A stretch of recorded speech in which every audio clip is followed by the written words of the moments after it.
সিঙ্গুরে BJP সদস্যকে বেধড়ক মার। বিজেপি সদস্যকে মারের অভিযোগে থানা ঘেরাও করে বিক্ষোভ। সিঙ্গুর বাগদানা ছিলা মোড়ের ঘটনা।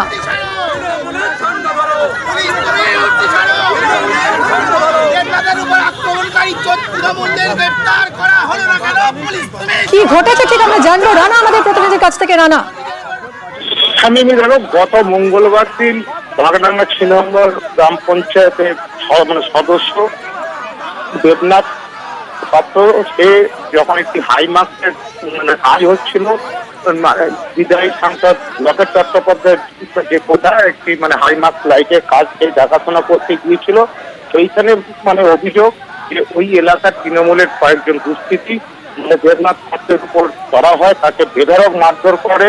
গতকালই তাকে সিঙ্গুর গ্রামীণ হাসপাতালে নিয়ে আসার পর তাকে কিছুটা হাসপাতালে পাঠানো হয়েছে।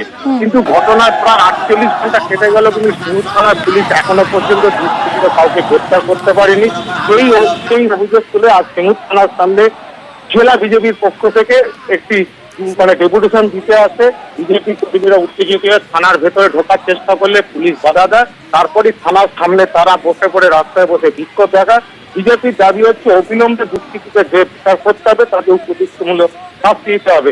প্রায় ঘন্টাখানেক বিক্ষোভ চলার পর কিন্তু অবরোধ তুলে নেয় পুলিশের আশ্বাসে। রানা, ধন্যবাদ।